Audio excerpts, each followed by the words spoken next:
Baik, terima kasih. Assalamualaikum warahmatullahi wabarakatuh. Saya garis bawahi dulu ya. Raffi Ahmad tanpa dia masuk ke pemerintahan juga dia udah kaya kok. Udah banyak duitnya kok. Saya nggak kenal sama Raffi Ahmad.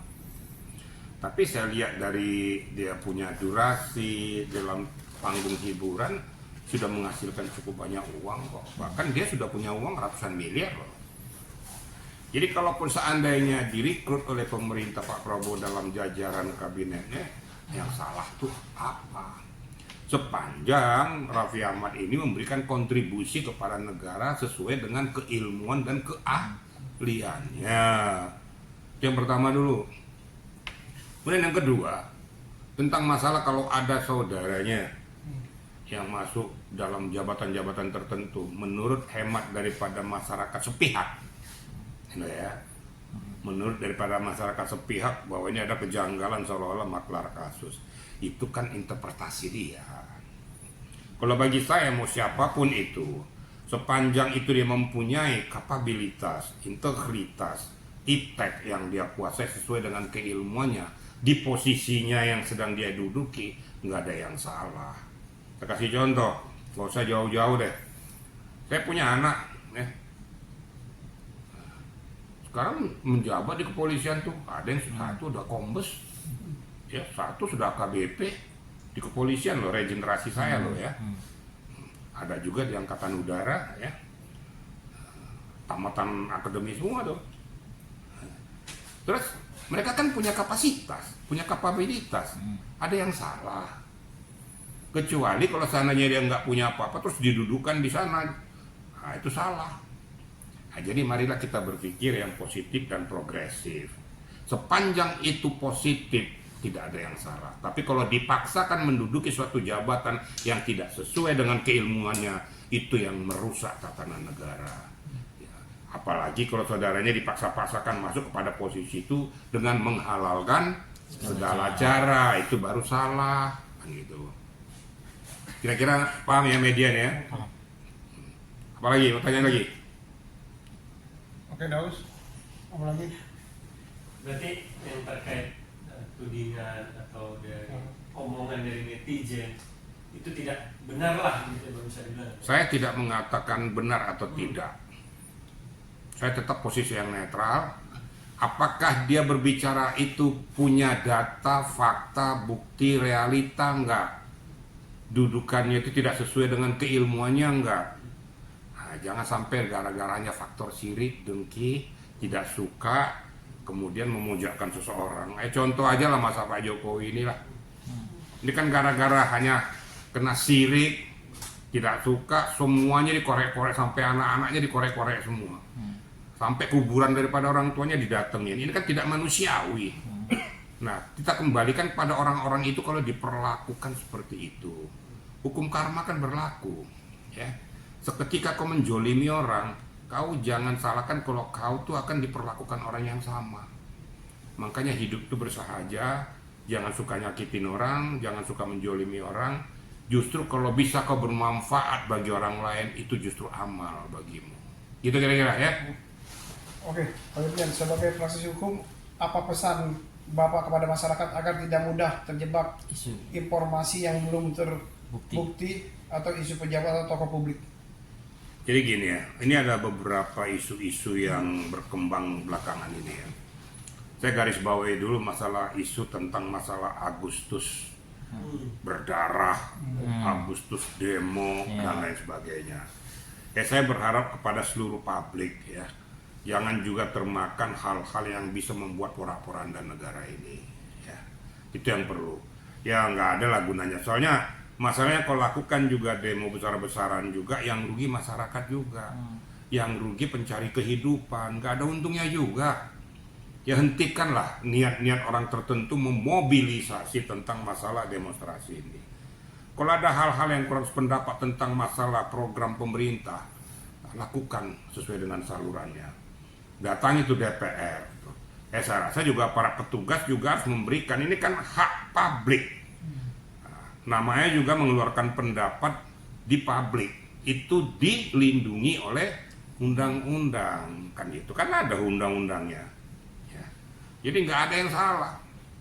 Nah juga saya mintakan kepada media juga menyuarakan apa yang aspirasi masyarakat juga dari aspek-aspek yang objektif. Jangan membuat narasi juga di medianya, narasi membakar supaya naik rating, kok membakar. Ini saya terbuka aja sama media ini, nggak usah lah.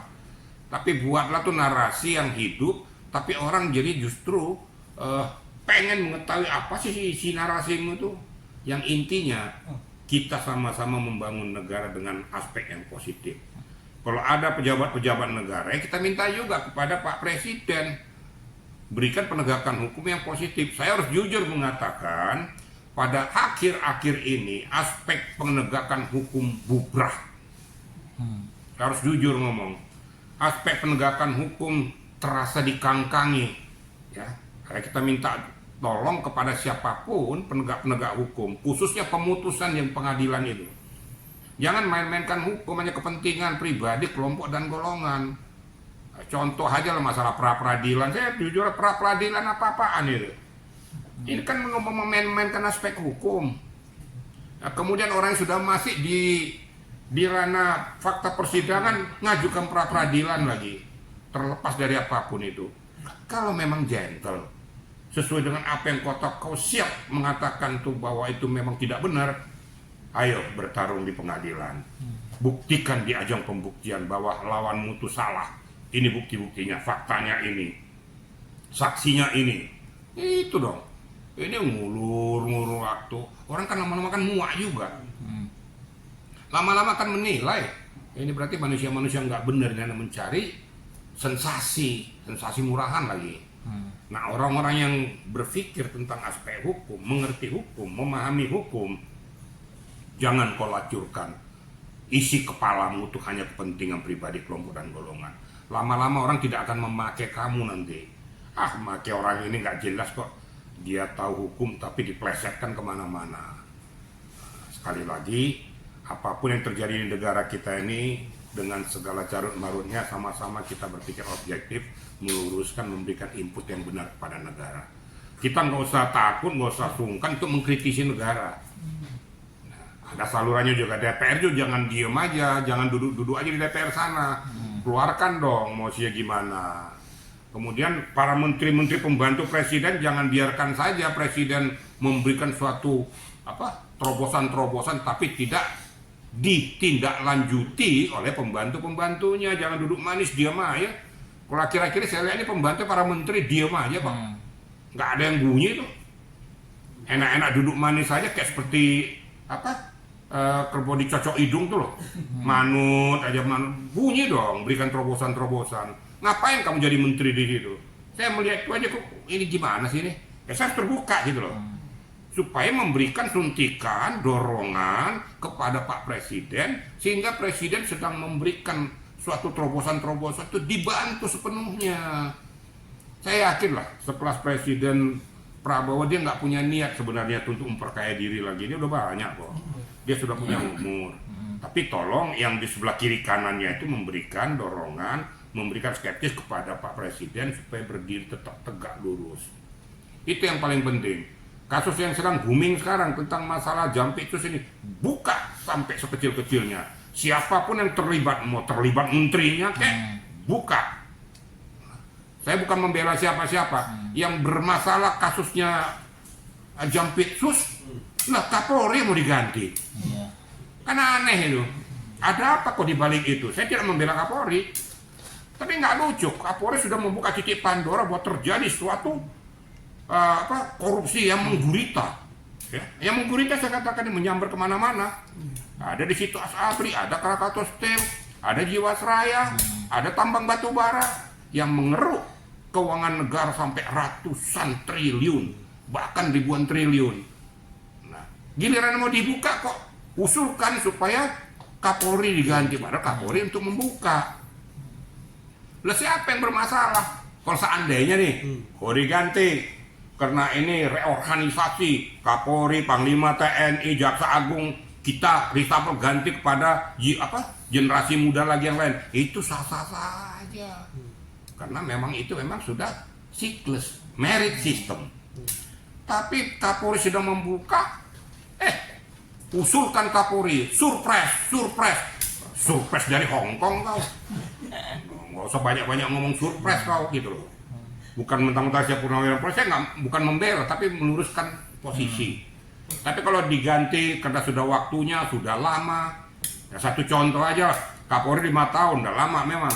Terus Jaksa Agung udah berapa tahun itu? Nah, ya itu, lebih lama lagi. Kenapa nggak disinggung-singgung? Ya, Panglima TNI, ya kan aja untuk generasi muda, kenapa rupanya? Tapi jangan dong ditohok.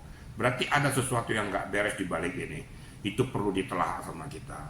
Kalau saya berbicara yang lurus-lurus saya berharap ya itu tadi, tetap Pak Presiden sehat walafiat, pimpin negara ini karena sudah dipercayakan sampai 2029. Apapun terobosannya yang sudah dilakukan tuh tolong dibantu, jangan justru dirusak ya.